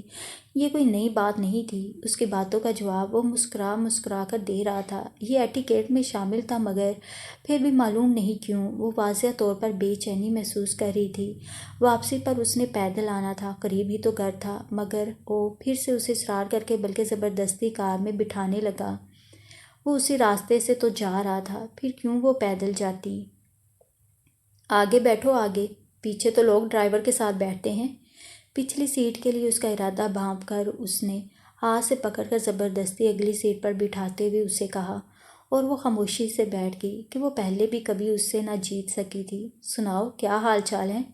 گاڑی سٹارٹ کرتے ہوئے سامنے دیکھتے ہوئے بولا۔ وہ خاموش رہی۔ بیگم صاحبہ، اب تو بولو نا، خاصی خوش آمدید کروائی ہیں اس دن۔ وہ خوش دلی سے مسکراتے ہوئے پھر بولا، مگر وہ خاموشی سے کھڑکی سے باہر دیکھتی رہی۔ یہ اندھیرے مجھ سے زیادہ اچھے ہیں۔ اس کا ہاتھ میں لے کر اس نے اسٹیئرنگ وہیل پر رکھ دیا۔ اگر میں آپ کو ایک بات بتا دوں تو آپ یقیناً میرا پیچھا چھوڑ دیں گے۔ وہ اچانک اس کی طرف مڑتی ہوئی بولی۔ اس نے سوچا اسے اپنی منگنی کا ضرور بتائے گی، اس طرح وہ بھی اپنی حرکتوں سے باز آ جائے گا اور وہ بھی شاید ایک گونا سکون پا سکے گی۔ اور وہ زور سے قہقہہ لگا بیٹھا۔ ویسے یہ میں پہلے سے بتا دوں کہ تمہیں چھوڑنے والا نہیں ہوں۔ وہیل پر رکھے اس کے ہاتھ پر اپنی گرفت مزید مضبوط کرتے ہوئے اس نے کہا، میری منگنی ہو گئی ہے۔ اس نے دھیرے سے کہا۔ اوہ! اس کی گرفت ڈھیلی پڑ گئی۔ کب؟ مہینہ بھر پہلے۔ کس سے؟ بابا جان کے دوست کے بیٹے سے۔ کرتا کیا ہے؟ اس کا ہاتھ خود ہی وہیل پر سے اٹھ کر اس نے سیٹ پر رکھ دیا۔ اور اپنی یہ اسکیم بھی اسے ناکام لگی۔ سی ایس پی ہے۔ تم ملی ہو اس سے؟ نہیں۔ کبھی دیکھا ہے؟ نہیں۔ کوئی تصویر وغیرہ؟ نہیں۔ اور چلی ہو اس سے شادی کرنے؟ ہاں۔ نہ چاہتے ہوئے بھی اسے ہنسی آ گئی۔ خوش ہو اس منگنی سے؟ قدرے توقف کے بعد اس نے پھر پوچھا۔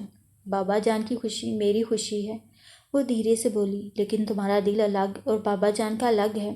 بابا جان نے پوچھا تھا مجھ سے۔ اوہ! وہ کچھ اداس سا نظر آنے لگا۔ تم اسے پسند کرتی ہو کیا؟ اس نے گہری نظر اس پر ڈال کر پوچھا۔ شاید سے کیا مطلب؟ تم اپنے دل کا حال نہیں جانتی کیا؟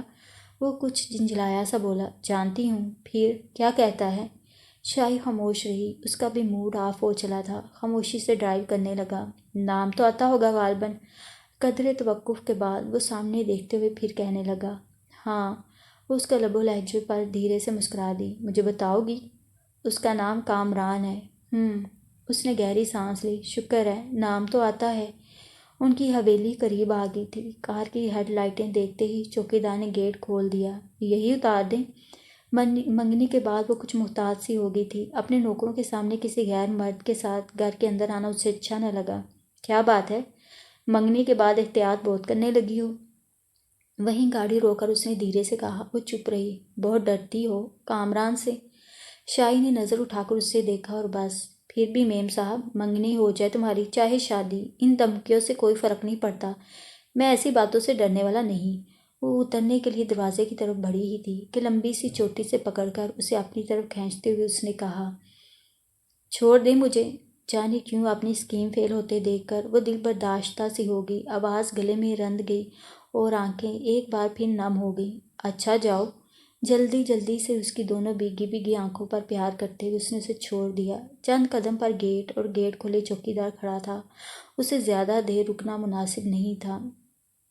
وہ کچھ کہے بغیر گیٹ کی طرف بڑھی۔ پھر اس نے مڑ کر یہ بھی نہ دیکھا کہ کب تک وہ کھڑا اس کے گیٹ کے اندر داخل ہونے پر گیٹ کے بند ہونے کا منتظر تھا۔ وہ سیدھی اپنے کمرے میں گئی اپنے آپ کو سنبھالنے کی کوشش کی، بمشکل کپڑے تبدیل کیے، مگر بستر پر پڑتے ہی بے تحاشا رو پڑی۔ کیسی آزمائش میں پڑ گئی تھی اس کی جان۔ دن یوں ہی گزر رہے تھے، کرب میں، بے چینی میں۔ چند دن کامران نے اسے لکھا تھا کہ وہ اسے ملنے آ رہا ہے۔ جو تاریخ اس نے لکھی تھی آنے کی، اس حساب سے وہ آج پہنچنے والا تھا۔ کس وقت پہنچے گا یہ تو شاید لکھا ہی نہیں تھا، کہاں سے آئے گا؟ یقیناً وہیں سے جہاں سے خط لکھا کرتا تھا۔ آخری 2 خطوط پر تو وہ جگہ لکھنا ہی بھول جاتا تھا شاید۔ اب تو وہ اسے جواب بھی تیسرے چوتھے خط کے بعد ہی دیتی۔ اس کا البتہ اس کے جواب کا انتظار کیے بغیر تقریباً روزانہ ایک خط اسے ملتا۔ چند دن قبل اس نے اسے خط کا جواب دیا تھا، مگر اس کے کہنے کے مطابق وہ ابھی تک اسے اس کے پیرنٹس کے ایڈریس پر خط لکھا کرتی تھی۔ بہرحال کس وقت پہنچ رہا تھا، کہاں سے آ رہا تھا، اسے کوئی سروکار نہ تھا۔ وہ تو بلکہ آج معمول سے بھی زیادہ اداس اور خاموش خاموش تھی، کچھ نادم نادم سی بھی۔ اسے خطوں کا جواب دے کر دھوکے میں رکھے ہوئے تھی۔ کیسی عجیب سی حالت ہو گئی تھی اس کی، اس کو بھی دھوکہ دے رہی تھی، خود کو بھی دھوکے میں رکھے ہوئے تھی۔ چند ماہ قبل کی اور اب کی اپنی حالت کا موازنہ کرتی، کس قدر بے فکر اور حسین دن تھے۔ کاش وہ ادھر تبدیل ہو کر نہ آتا، کاش ابتدا ہی نہ ہوتی اس میٹھے درد کی۔ پھر آج وہ کتنے خلوص سے بابا جان کی مرضی کے مطابق کامران کو اپناتی، اسے کوئی دکھ ہوتا، نہ کوئی فکر، نہ کوئی غم۔ اس نے اس کی آمد کا ذکر ماما سے بھی نہیں کیا تھا، وہ تو اس کے نام سے گھبراتی تھی۔ ماما تو سارا گھر ہی سر پر اٹھا لیتیں، تیاریاں شروع کر دیتیں اس کے استقبال کی۔ گھر کا ہونے والا اکلوتا داماد جو ہوتا۔ شام کے 5 بج چکے تھے، وہ ابھی تک نہیں آیا تھا۔ خاموشی سے لان عبور کر کے وہ نالے کی طرف کی سیڑھیاں اتر گئی، پھر دھیرے دھیرے قدم اٹھاتی سوچوں میں کھوئی۔ وہ خاصی دور نکل آئی، تبھی اس نے دیکھا جہاں نالے کا پانی کم گہرا تھا، وہیں سے وہ پہلے دن والے حلیے میں پانی میں ننگے پاؤں رکھتا چلا آ رہا تھا۔ ایک پل کو اس کا جی چاہا پلٹ کر تیزی سے واپس بھاگ جائے، مگر اس نے دور ہی سے اسے دیکھ لیا تھا۔ ہیلو شائی جانی، وہیں سے ہاتھ ہلاتے ہوئے خوش دلی سے بولا تھا، اور پھر وہ بھی رک گئی تھی۔ کیسی ہو؟ اس کے قریب پہنچتے ہی اپنا کندھے سے لٹکا کوٹ شائی کے دونوں کندھوں پر ڈالتے ہوئے وہ مسکرا کر پوچھنے لگا، ٹھیک ہوں؟ وہ اداسی سے مسکرا دی۔ جھوٹ کہہ رہی ہو، تم تو شکل سے اداس لگ رہی ہو۔ وہ بھرپور نظروں سے اس کی آنکھوں میں دیکھنے لگا۔ نہیں تو؟ وہ پلکیں جھپکنے لگی۔ بتاؤ نا، کیا بات ہے؟ وہ اپنے دونوں ہاتھ اس کے کندھوں پر رکھتے ہوئے اپنائیت سے پوچھنے لگا۔ کچھ نہیں، اور ساتھ ہی اسے لگا اس نے مزید پوچھا تو وہ رو دے گی۔ مجھے بھی نہیں بتاؤ گی؟ اس نے مزید کہا۔ کیا بہت خاص چیز ہے؟ مسکرانے کی کوشش میں اس کی آنکھیں بھیگ گئیں۔ خاص نہیں ہوں، اور نفی میں سر ہلاتے ہوئے 2 موٹے موٹے آنسوؤں کے قطرے اس کے خوبصورت گالوں پر لڑک آئے۔ شائی، تم اس منگنی سے خوش نہیں لگتی۔ وہ اس کی روئی آنکھوں میں دیکھتے ہوئے اچانک بولا، اور تبھی شائی کو اپنی غلطی کا احساس ہو گیا۔ نہیں، یہ بات نہیں ہے۔ وہ اپنی نازک انگلیوں سے آنسو پونچھتے ہوئے بولی، تمہاری انگوٹھی بہت خوبصورت ہے۔ اس کی نظر اس کی انگلی میں چمکتی انگوٹھی پر پڑ گئی۔ منگنی کی ہے، اس نے دھیرے سے کہا۔ تمہیں بہت اچھا لگتا ہے؟ یہ آپ نے کیسے جانا؟ وہ پھر سے اداس ہونے لگی۔ انگوٹھی جو پہنے رکھتی ہو، اور اس نے خاموشی سے نظریں جھکا لیں۔ آج آ رہا ہے؟ وہ بھیگی پلکیں چپکتے ہوئے اس نے بالکل یوں کہا جیسے ایک مخلص دوست سے حال دل کہہ رہی ہو۔ تمہیں کیسے معلوم ہوا؟ خط آیا تھا تمہارے پاس؟ اس نے ساری قرار میں ہلا دیا، جیسے منہ سے اس کے سامنے ہاں کہتے ہوئے جھجک مانے ہو۔ تم بھی اسے لکھتی ہو؟ وہ اچانک پوچھنے لگا۔ جانے کیوں وہ گھبرا سی گئی۔ اس سے پیار تھا، اور اپنے پیار کا خیال تو رکھا ہی جاتا ہے۔ وہ خود ہی سمجھ گیا۔ تم نے کیا لکھا اسے کہ آ جائے ملنے تمہیں؟ نہیں تو، میں نے کبھی بھی اسے ایسا نہیں لکھا۔ تم خوش ہو اس کے آنے پر؟ اور وہ افسردگی سے مسکرا دی۔ اس نے کئی جھوٹ بولے تھے، آج جانے کیوں مزید جھوٹ نہ بول سکی، چپ ہی رہ گئی۔ کس وقت آئے گا؟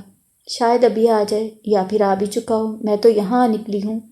وہ اداسی سے کہتی گئی۔ تم اسے پہچان لوگی؟ وہی آج آنے والا ہے، جو بھی مہمان آ گیا ظاہر ہے۔ وہ معصومیت سے کہہ رہی تھی۔ جو بھی آ گیا، میں بھی تو آیا ہوں۔ نام بھی بتائے گا نا؟ وہ اداسی سے ہنس دی۔ کامران، کامران نام ہے نا؟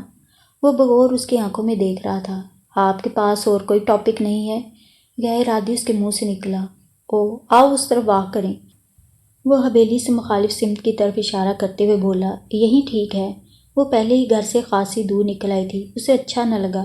او، آئی ایم سوری، تمہیں اپنے اس کا انتظار ہوگا۔ اس کے طنزیہ لہجے میں بھی اداسی شامل ہوگی اور شاید اس کی اداسی بھانپ کر پہلے سے کئی گنا زیادہ اداس ہوگی۔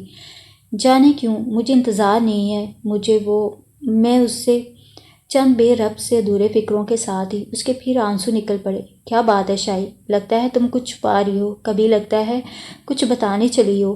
وہ اپنائیے سے اس کے دونوں بازو اپنی کمر کے گرد لپیٹتے ہوئے کہنے لگا اور شاہی اس کی قربت پاتے ہی بے اختیار ہو گئی۔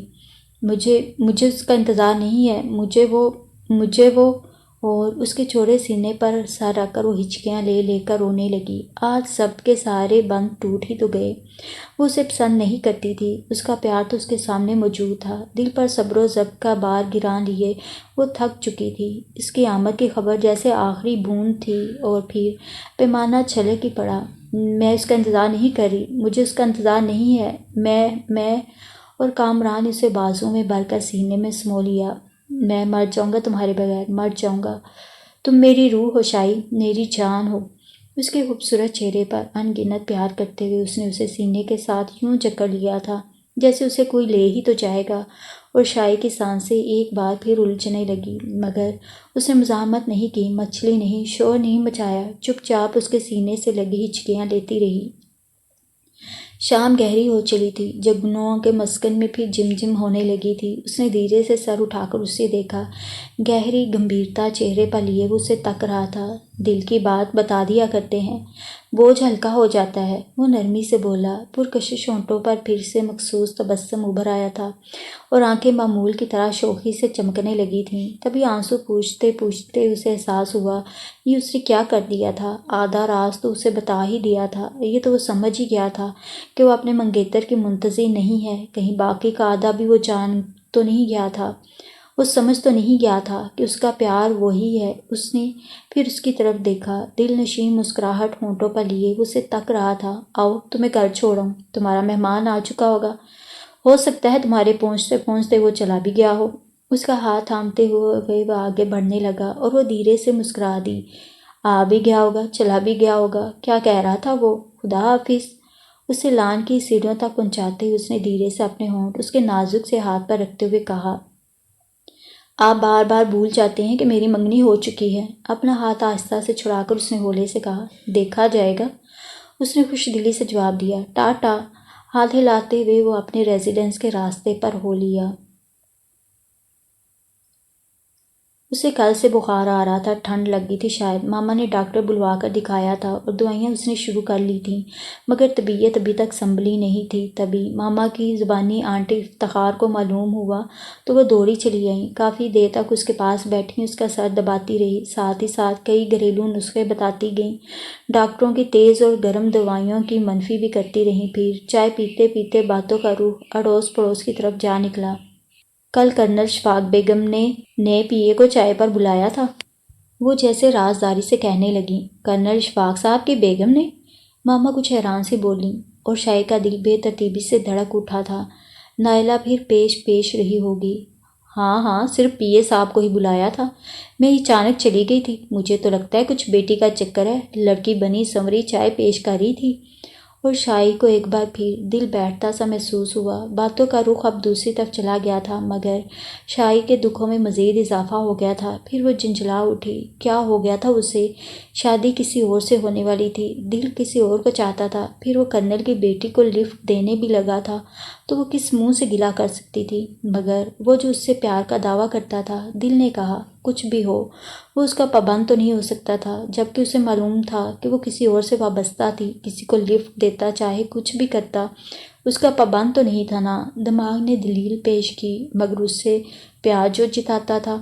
دل نے پھر احتجاج کیا، کرتا ہوگا پیار، مگر پابند ہونے کی صورت میں جو ادھر ادھر دل لگی کر رہا تھا اس میں اس کا قصور بھی تو نہیں تھا۔ پھر ذہن نے کہا، آنٹی افتخار جا چکی تھیں، ماما نے رات کا کھانا اس کے بستر کے پاس ہی میز پر لگوا دیا تھا۔ وہ تکیوں کے سہارے پشت ٹکاتے ہوئے سیدھی بیٹھ گئی۔ ماما نے اس کے سامنے نیپکن بچھایا، پھر خالی پلیٹ اس کے سامنے رکھ دی اور اس کی پسندیدہ ڈش میں سے مٹر گوشت اس کی پلیٹ میں ڈالا۔ اس نے نوالا توڑا۔ باس ہے ماما سالن میں، وہ چڑچڑے پن سے بولی، یہ نہ کھاؤ، بھنا گوشت کھا لو۔ پلیٹ اس کے سامنے سے ہٹا کر وہ دوسری خالی پلیٹ رکھنے لگی۔ نہیں کھاؤں گی۔ وہ مزید چڑ کر انہیں ہاتھ پرے کرتے ہوئے بولی، کچھ تو کھاؤ شاہی بیٹے، خالی پیٹ دوا کھانا ٹھیک نہیں، اور تم نے ڈھیر ساری دوائیں کھانی ہیں ابھی۔ وہ شفقت سے بولی۔ وہ دیکھ رہی تھیں کچھ دنوں سے شاہی کا مزاج بہت چڑچڑا ہو گیا تھا، جانے کیا وجہ تھی۔ دوائیں بھی نہیں کھاؤں گی؟ اس کی آواز بڑھ آئی۔ ارے ایسے کیسے بچوں والی بات کر رہی ہو، دوائی کیوں نہیں کھاؤ گی؟ بس کہہ جو دیا۔ اور آنسو ڈھلک کر اس کے گالوں پر آ رہے۔ ماما حیران ہو کر اس کا منہ تکنے لگیں۔ کیا ہو گیا تھا اسے؟ حساس تو وہ شروع سے تھی، مگر یوں ہر بات میں نقص نکالنا اس کی بالکل عادت نہیں تھی۔ نوکر تو اس کے گن گاتے تھے، اس کی اچھی عادتوں کی وجہ سے اس کی راہ میں آنکھیں بچھاتے تھے۔ اچھا لو پڈنگ کھا لو تھوڑی سی، وہ بے حد پیار سے بولی۔ خالی پیٹ دوا کھانا ٹھیک نہیں؟ نہیں کھاؤں گی ماما، نہیں کھاؤں گی۔ وہ گھٹنوں پر سر رکھ کر بے اختیار ہو کر رو دی۔ ماما نے میز پرے ہٹا دی اور پھر اس کے قریب بیٹھ کر اس کا سر سہلاتے ہوئے دیر تک تسلیاں دیتی رہیں۔ تھوڑی دیر قبل آفیسرز میس کے لائبریری انچارج نے اسے فون پر بتایا تھا کہ کل ہی ڈھیر ساری نئی کتابیں لائبریری میں آئی ہیں، وہ چاہے تو آ کر دیکھ لیں۔ وہ یوں ہی ہر بار نیا اسٹاک آنے پر اس سے مطلع کیا کرتا تھا۔ دل کے بہلانے کو اچھا خیال تھا۔ وہ جلدی جلدی تیار ہونے لگی۔ گھڑی دیکھی 3 بج رہے تھے۔ گلابی گرم کپڑوں پر نرم نرم سویٹر پہن کر اس نے اوپر سے چمڑے کا براؤن خوبصورت کوٹ پہنا، براؤن چمڑے کے بوٹ پہنے، سر پر سفید فر کا اسکارف لپیٹتے ہوئے وہ نیچے اتری۔ وہیں اسے ماما مل گئیں۔ ماما میں جا رہی ہوں، لائبریری میں نئی کتابیں آئی ہیں۔ ساتھ ہی وہ لان کراس کرنے لگی۔ پتھروں کی مختصر سی سیڑھیاں اترتی وہ نالے میں اتری، پھر دائیں طرف مڑی اور میس کی طرف جاتی کچی سڑک پر ہولی۔ عرصہ بعد آسمان پر بادل چھائے نظر آ رہے تھے۔ ہوا بہت تیز تھی، سردی شدید تر تھی۔ جا بجا لگے بادام کے درختوں کے پتے جھڑ چکے تھے۔ ارد گرد تا حد نظر اونچے اونچے سرمئی پہاڑ نظر آ رہے تھے، ہریالی سے مبرہ، کوئی اکا دکا درخت بھی نہیں تھا۔ لال لال چھوٹے بڑے ٹیلوں پر اگی خود رو جھاڑیاں البتہ ہوا کی زد میں تھیں۔ اونچی نیچی سرخ پتھریلی سڑک پر دھیرے دھیرے قدم رکھتی وہ اونچائی چڑھ رہی تھی۔ میس نظر آنے لگا تھا۔ پرانی خوبصورت عمارت تھی، لان بھی تھا، جا بجا لگے پھولوں کے پودے بھی تھے، چند ایک سدا بہار درخت بھی نظر آ رہے تھے۔ جان توڑ محنت کے بعد ہی یہاں کوئی سبزہ یا پھول نظر آتا تھا۔ اس نے ادھر ادھر دیکھا، کوئی نظر نہ آیا۔ وہ سیدھی لائبریری کی طرف بڑھی۔ دروازے پر ہی ایک حوالدار نے مؤدب طریقے سے سلام کرتے ہوئے اس کے لیے دروازہ کھولا۔ سبھی اسے جانتے تھے اور بہت عزت دیتے تھے۔ دھیرے سے شکریہ کہتی وہ دبے قدموں آگے بڑھ گئی۔ کھڑکی پٹ سے کھل گئی، یخ بستہ ہوا کا جھونکا اندر آیا، اسے جھرجھری سی آ گئی۔ اٹھ کر اس نے کھڑکی کے کھلے پٹ بند کرتے ہوئے چٹکنی لگا دی۔ واپس کرسی پر بیٹھنے لگا تھا کہ نظریں دوسرے پورشن میں کتابوں کے شیلف میں کچھ تلاش کرتی شاہی پر پڑ گئیں۔ خوبصورت مسکان خود بخود ہی اس کے لبوں پر پھیل گئی۔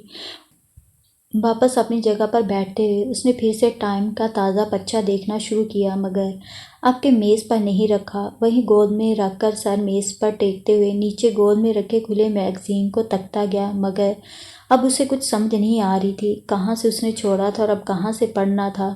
اس نے کنکھیوں سے دیکھا، شاہی دھیرے دھیرے مختلف شیلفوں پر نظریں دوڑاتی اس پورشن میں آ رہی تھی۔ وہ اب بھی کھڑکی کے قریب بیٹھا ایک بڑی سی الماری کی اوٹ میں تھا۔ آہستہ آہستہ چلتی وہ اسی الماری کے پاس آ گئی، پھر اسی چھوٹے سے کیبن نما جگہ میں آ گئی۔ اس کی پیٹھ اب بھی کامران کی طرف تھی۔ وہ سر جھکائے جھکائے ہنس دیا۔ وہ بالکل اس کے قریب آ گئی، اب بھی اس کی طرف پیٹھ تھی۔ کیا دیکھ رہی ہو؟ وہ سر اٹھاتا ہوا دھیرے سے بولا، اور وہ یوں اچھلی جیسے اس کی دھیمی آواز نہیں کوئی دھماکہ ہوا ہو۔ اتنا ڈرتی کیوں ہو؟ رسالہ میز پر رکھتے ہوئے اس نے اسے ہاتھ سے پکڑ کر اپنے قریب کھینچ لیا۔ میں کیوں ڈروں گی؟ وہ ہاتھ چھڑانے لگی، اس کا لہجہ روکھا روکھا سا تھا۔ چلو میں ڈروں گا، مگر ہاتھ نہ کھینچو، وہ گرفت مضبوط کرتے ہوئے بولا۔ وہ سپاٹ سی نظروں سے اسے دیکھنے لگی۔ وہ کچھ حیران سا ہوا، آج وہ چند دن قبل کی طرح نرمی نہیں برت رہی تھی۔ بیٹھو نا، وہ اسے اپنے دائیں طرف والی کرسی پر بٹھاتے ہوئے بولا۔ میں کتابیں دیکھنے آئی ہوں۔ اس کا ہاتھ اب بھی اس کی گرفت میں میز پر رکھا ہوا تھا۔ بڑی دیر سے دیکھ رہی ہوں، اب بیٹھو۔ تو اسے خاصی دیر سے دیکھ رہا تھا۔ اسے پھر خیال آیا، آج کل وہ کرنل اشفاق کے گھر آنے جانے لگا تھا، نائلہ کو لفٹ دے رہا تھا۔ نہیں بیٹھوں گی، اس نے اس کا ہاتھ زور سے جھٹکا۔ دیکھو تمہارا ہی ہاتھ دکھے گا، مجھے کچھ نہیں ہوگا۔ آپ کہنا کیا چاہتے ہیں؟ تمہیں ہو کیا گیا ہے؟ کچھ بھی ہوا ہے، آپ کو کیا؟ اور اس کا ماتھا ٹھنکا، ضرور کچھ گڑبڑ تھی۔ تمہارا وہ آیا پھر اس دن؟ نہیں، اس نے مزاحمت چھوڑ دی تھی، مگر لہجہ اب بھی روکھا روکھا تھا۔ پھر تم باہر نہیں نکلی؟ میں 2 دن متواتر وہاں گیا تھا، مجھے بخار ہو گیا تھا۔ اوہ کب؟ جب آپ کرنل کے گھر چائے پر گئے تھے۔ وہ اپنا طنزیہ لہجہ چھپا نہ سکی۔ اوہ، وہ بہت کچھ سمجھ گیا، جانے کیوں سے بڑا مزہ آیا۔ تمہیں کس نے بتایا؟ ایسی باتیں چھپتی نہیں ہیں، بڑی عقل مند ہوتی جا رہی ہو۔ وہ شرارت سے آنکھیں چپکاتے ہوئے بولا۔ میرا ہاتھ چھوڑ دیں۔ اس نے پھر ہاتھ کھینچا، لہجے میں تیزی بھی آ گئی تھی۔ نہیں چھوڑوں گا۔ آپ بیاک وقت کتنی لڑکیوں کو دھوکہ دیتے ہیں، تمہیں اچھا نہیں لگتا میں ایسا کرتا ہوں تو؟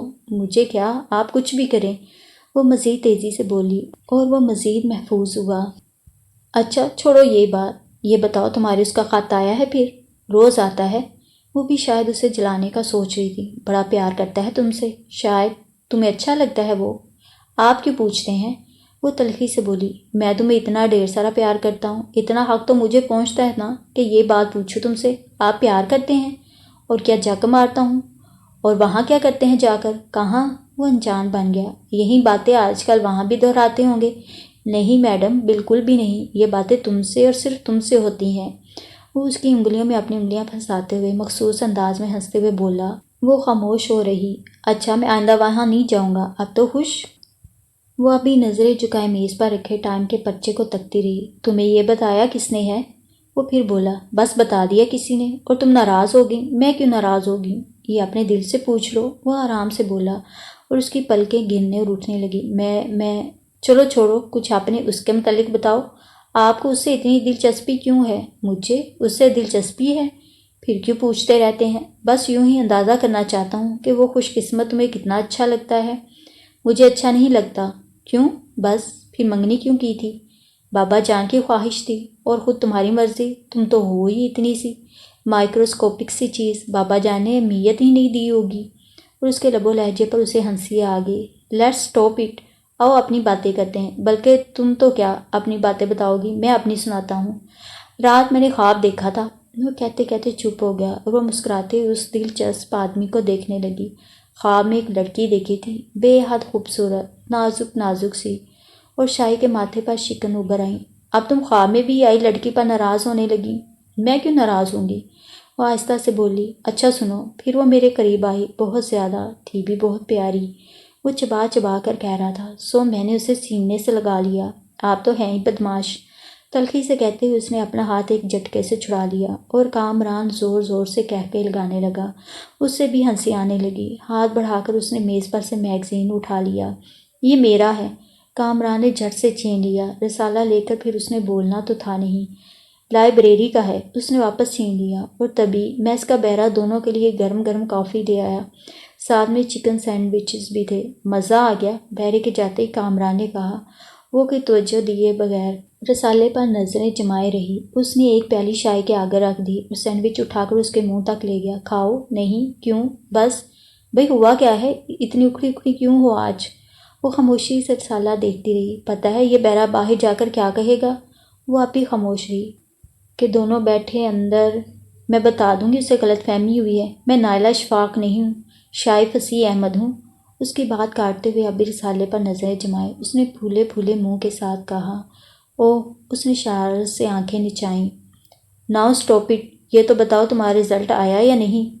آ جائے گا، آپ کو کیوں فکر ہے؟ فکر مجھے نہیں تو اور کس کو ہوگی؟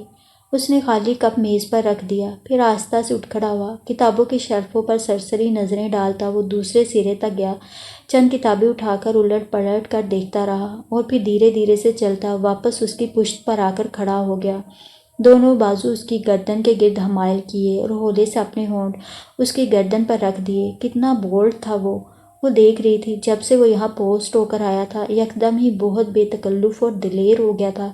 پیار تو اسے یوں کرتا جیسے عین اس کا جائز حق ہو، یوں بے تکلفی سے اسے لپٹا لیتا جیسے وہ کسمسا کر رہ گئی۔ رسالہ میز پر رکھ دیا اور اس کے بازوؤں کا حصار کھولنے لگی، مگر حصار ڈھیلا کرنے کی بجائے وہ اس کے چہرے پر جھکایا، پل ہی پل بیسیوں پیار کر ڈالے، اور جانے کیا تھا، وہ جب بھی اسے پیار کرنے لگتا وہ اپنا سدھ بدھ کھو بیٹھتی، بابا جان کی خواہش کے خلاف دل بغاوت پر اتر آتا اور اپنے سامنے کھڑے پیار سے بے اختیار لپٹ جانے کو جی چاہتا، اور پھر تبھی کوئی حل نہ پا کر اس کی بے بسی گہری ہو جاتی اور ہر بار ہی وہ باوجود کوششیں ضبط کے اس کے سامنے ہی آنسو گرانے پر مجبور ہو جاتی۔ چھوڑ دے مجھے، بھرائی ہوئی آواز سے کہتے ہوئے وہ اٹھ کھڑی ہوئی، کرسی پیچھے کھسکائی اور جانے کے لیے قدم بڑھا دیے۔ پلیز، اس کے سامنے آ کھڑا ہوا۔ پلیز، اس نے دوبارہ کہا اور پیار کے تمام تر جذبوں کے ساتھ اسے سینے سے لپٹا لیا۔ شائع، کیوں دور دور رہتی ہو؟ میں پاگل ہو جاؤں گا، مجھے اور نہ آزماؤ۔ اس کی آنکھوں پر بے تحاشا پیار کرتے ہوئے وہ کہتا گیا اور وہ اس کے سینے سے لگی بے بسی سے روتی رہی۔ شائع، میں اچھا نہیں لگتا؟ اس کی روتی آنکھوں میں دیکھتے ہوئے اس نے پوچھا اور اس کے سینے سے سر ٹکاتے ہوئے وہ مزید رو دی۔ تمہیں وہ مجھ سے زیادہ اچھا لگتا ہے؟ مجھے وہ اچھا نہیں لگتا، وہ روتے ہوئے بولی۔ پھر کون اچھا لگتا ہے؟ وہ مسکراتی آنکھوں سے اس کی روتی آنکھوں میں دیکھ رہا تھا۔ نہیں معلوم۔ اس کی نظریں لڑکھڑا کر جھک گئیں اور کامران خوبصورتی سے ہنس دیا۔ کسی طرح اقرار کرتی ہی نہیں تھی اس کے پیار کا۔ بتاؤ نا، کون اچھا لگتا ہے؟ اندازے خود سپردگی لیے اس کے سینے سے لپٹی تھی مگر اقرار پھر بھی نہیں کر رہی تھی۔ کوئی بھی نہیں، وہ آنسو پونچھتے ہوئے بولی۔ کوئی تو ہے، وہ شرارت سے بولا۔ نہیں ہے، وہ پھر بولی۔ او، خود تو ہوئی پاگل، مجھے بھی کروا کے چھوڑو گی؟ وہ اسے کندھے سے تھامے باہر نکل آیا۔ آؤ بیٹھو۔ وہ کار کی طرف بڑھا۔ نہیں، پھر پیدل جاؤں گی۔ آؤ پلیز۔ نہیں، اور وہ گہری سانس لے کر رہ گیا۔ وہ اس عرصے میں خاصی چڑچڑی ہو گئی تھی، پہلے سے کمزور بھی، کملائی ہوئی سی بھی اور بد مزاج بھی۔ وہ پیدل ہی چل پڑی اور وہ بیٹھ کر جانے لگا۔ بہت ضدی ہو، اس کے قریب سے دھیمی رفتار سے گزرتے ہوئے اس نے کھڑکی میں سے سر باہر ڈال کر کہا۔ اچھی ہوں، اور وہ دل نشین مسکراہٹ ہونٹوں پر لیے آگے بڑھ گیا۔ وہ واقعی ضدی تھی، وہ وہاں ہی اسے پسند کرنے لگی تھی۔ وہ سمجھتا تھا سب، مگر ظاہر نہیں ہونے دیتی تھی، اور یہاں تو کتنی دیر اندازے خود سپردگی لیے اس کے سینے سے لگی روتی رہتی تھی، سینے سے لگی ہی اپنی منگیتر سے ناپسندیدگی کا اظہار کرتی تھی، اور سینے سے لگی ہی جب وہ اسے پوچھتا پھر کون اچھا لگتا ہے، وہ یکدم ہی مکر جاتی تھی۔ وہ دھیرے سے مسکرا دیا۔ معصوم سی گڑیا، کانچے سی نازک سمجھتی تھی وہ بھی اسی کی طرح نادان ہے اور کچھ نہیں سمجھتا جیسے۔ وہ اسے ہی تو پیار کرتی تھی، اس کے سینے سے لگ کر اپنی ریشمی سانسوں سے اس کے بے تحاشا پیار کا اقرار کرتی تھی، مگر زبان سے پھر بھی انکار کر رہی تھی۔ اپنے سیاہ کوٹ کے بٹن میں اٹکے اس کے سنہری مہین بال کو چھوتے ہوئے وہ دھیرے سے مسکرا دیا۔ وہ اسی کا تو پیار تھی، اسی کی تو تھی۔ کئی دنوں سے آسمان کو گھیرے میں لیے بادل آج برس ہی پڑے تھے۔ تمام رات وقفے سے بارش ہوتی رہی تھی۔ صبح بھی دل کھول کر پانی برستا رہا تھا، مگر اس وقت بوندا باندی تھم گئی تھی۔ ہر چیز دھل کر نکھر آئی تھی۔ پہاڑوں اور درختوں پر جمی مدتوں کی گرد پانی سے دھل کر بہہ گئی تھی، مگر منجمد کر دینے والی ہوا اب بھی چل رہی تھی۔ سیاہ بادل اب بھی ہر سو چھائے نظر آ رہے تھے۔ آہستہ آہستہ گھوڑا دوڑاتا وہ نالے کے راستے گھر کی طرف چلا جا رہا تھا، کچھ اس امید پر کہ شاید بھی اپنی حویلی کے سامنے پینٹنگ کرتے یا واک کرتی اسے مل جائے۔ سردی شدید تر تھی، بادل ابھی اور برسا چاہتے تھے اور سامنے کے پہاڑوں پر آج رات برف پڑنی یقینی تھی۔ سرمئی پہاڑوں کو گھیرے میں لیے سیاہ گھٹاؤں پر نظریں جمائے وہ آہستہ آہستہ چلا جا رہا تھا۔ تبھی وہ چونکا، اس کے پیچھے ہی کوئی گھوڑا دوڑاتا چلا آ رہا تھا۔ اس نے پیچھے رخ موڑا۔ اوہ، یہ نائلہ اشفاق تھی۔ کچھ دیر قبل وہ اسے رائڈنگ کلب میں نظر آئی تھی۔ اس نے بھی شاید اسے دیکھا ہوگا جب بھی اس وقت اسے آ لیا تھا۔ ہیلو کامران صاحب۔ وہ گھوڑے کی رفتار کم کرتی اس کے ساتھ ساتھ چلنے لگی۔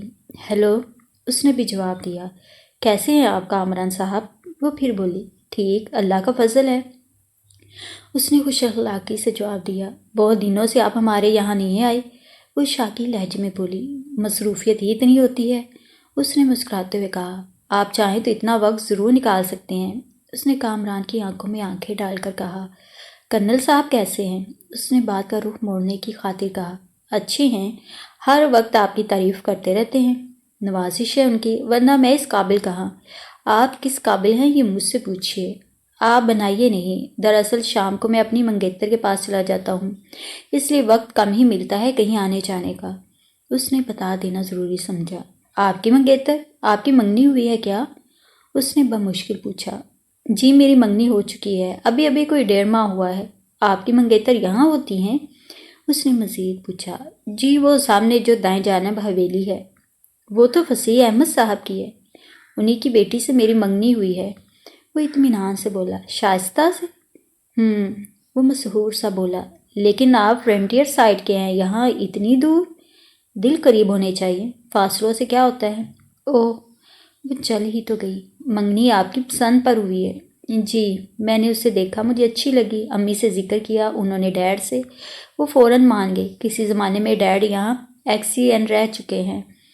وہ انکل فصیح احمد کو جانتے تھے اچھی طرح۔ پھر مہینہ بھر کے سوچ بچار کے بعد انکل نے بھی ہاں کر دی اور امی اور خالہ نے آ کر اسے انگوٹھی پہنا دی۔ اس طرح سے ہم دونوں کی منگنی ہو گئی۔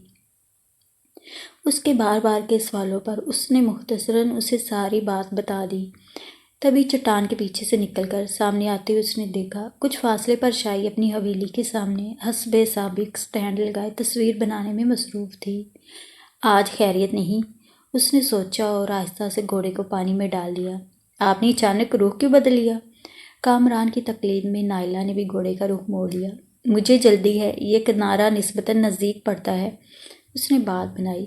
اس کی ہمراہی میں وہ شاہی کے اتنے قریب سے نہ گزر سکا، مگر اس کے باوجود دم لینے کو شاہی رکی تو پیچھے دیکھتے ہوئے نالے کے دوسرے کنارے پر ان دونوں کو گھوڑوں پر سوار آہستہ آہستہ چلتے دیکھا۔ پھر اس کے حواس جیسے کام کرنا ہی بھول گئے۔ ایک ٹک دونوں کو جاتے دیکھتی رہی تو دونوں اکٹھے رائڈنگ کرنے نکلے تھے۔ اب شاید اسے گھر بھی لے کر جا رہا تھا۔ وہ پاگل سی ہو اٹھی، اسے سمجھ ہی نہ آئی وہ کیا کرے۔ چیزیں وہیں چھوڑ چھاڑ وہ سیڑھیاں چڑھ کر لان میں پڑی کرسی پر ڈھیر ہوگی۔ کیسی تھی اس کی قسمت، کچھ عرصہ سے مسلسل دکھ اور درد سہتی آ رہی تھی، ایسا دکھ اور ایسا درد کہ کسی سے کہہ بھی نہ سکتی تھی۔ کرسی کی پشت سے سر ٹیک کر وہ بے بسی سے رو پڑی۔ جب ان دونوں کا آپس میں کوئی رشتہ ہی نہیں تھا تو پھر وہ اسے نائلہ کے ساتھ دیکھ کر کیوں اتنی بے چین ہوتی تھی؟ دونوں ہاتھوں میں منہ چھپا کر وہ پھوٹ پھوٹ کر رو دی، اپنی بے بسی پر، اپنی بے کسی پر۔ تمہارا فون ہے شاہی بیٹی؟ ماما نے اوپر سے آواز دی۔ اچھا تھا ماما قریب نہیں آئیں، ورنہ وہ تو بری طرح روئی تھی۔ لڑکھڑاتے قدموں سے چلتی وہ اوپر اپنے بیڈ روم میں آ گئی۔ شاہی بول رہی ہوں۔ اس کی آواز سے صاف پتہ چلتا تھا کہ وہ روتی رہی ہے۔ کیا کر رہی تھی؟ وہ بلا تمہید بولا۔ کچھ بھی کر رہی تھی، آپ کون ہوتے ہیں پوچھنے والے؟ وہ اپنا غصہ چھپا نہ سکی۔ مارے گئے۔ ماؤتھ پیس پر ہاتھ رکھتے ہوئے وہ اپنے قریب بیٹھے ابھی ابھی پہنچے نعیم سے بولا۔ میں تمہارا شٹ اپ۔ وہ مزید دل لگی برداشت نہ کر سکی۔ تم نے شاید مجھے نائلہ اشفاق کے ساتھ دیکھ لیا ہے۔ اوہ، میں کہتی ہوں بند کر دیں آپ۔ اس کی آواز پھر بھر آئی۔ تمہیں غلط فہمی ہوئی ہے شاہی، آپ صفائی کیوں دے رہے ہیں؟ وہ طنزیہ لہجے میں بولی۔ اس لیے کہ مجھے تم سے پیار ہے۔ اوہ پلیز شاہی، ناراض مت ہونا ورنہ میں مر جاؤں گا۔ اللہ کرے اب مر جائیں یا پھر میں ہی مر جاؤں۔ اس نے روتے ہوئے ریسیور کریڈل پر ڈال دیا۔ چلو چھٹی ہوئی۔ وہ ٹیلی فون بند کرتے ہوئے قالین پر لکڑیوں کی آگ کے سامنے پڑے نرم نرم گدے پر نعیم کے پاس آ کر آلتی پالتی مارتے ہوئے بیٹھ گیا۔ یار منگنی کے بعد بے حیا بہت ہو گئے ہو۔ نعیم ایک بڑی سی لکڑی آگ میں چونکتے ہوئے بولا۔ مثلاً ابھی کیا کہہ رہے تھے؟ مر جاؤں گا، ناراض مت ہونا۔ کامران ڈٹھائی سے ہنس دیا۔ ویسے کامران، اسے اب تک یہ معلوم نہیں ہو سکا کہ تم ہی اس کے منگیتر ہو۔ کچھ زیادتی سی لگتی ہے، پھر اسے جا جا کر ملتے بھی ہو، کرنل کی بیٹی کے ساتھ پھر کر اسے جلاتے بھی ہو۔ بھئی اسے معلوم نہ ہو سکا کہ میں ہی اس کا منگیتر ہوں، ایک اتفاق ہی ہے۔ شروع میں نے اس کی ماما کے پوچھنے پر اپنا نام نعیم بتایا تاکہ میں اوٹ پٹانگ حرکتیں کروں تو وہ مجھے پہچان نہ سکیں۔ بعد میں ہماری کوئی خاص بات چیت ہی نہیں ہوئی۔ میرا مطلب ہے ایسا کوئی موقع نہیں آیا تھا کہ میں اس سے اپنا تعارف کرواتا۔ انکل فصیح احمد بھی نہیں تھے، تب شاید وہیں اسے میرے نام کا پتہ چل جاتا۔ منگنی کے بعد اس کے پہلے ہی خط سے مجھے اندازہ ہوا کہ وہ مجھے پہچان نہیں سکی ہے۔ اپنے باقی خطوں میں نے بھی پھر اسے کچھ نہیں بتایا۔ یہاں آیا، اس سے ملا تو وہ مجھے الگ اور کامران کو الگ آدمی سمجھ رہی تھی۔ مجھے بھی مزہ آنے لگا۔ اسے اپنا منگیتر پسند نہیں ہے، مگر ساتھ ہی وہ یہ بھی اقرار نہیں کرتی کہ مجھے پسند کرتی ہے۔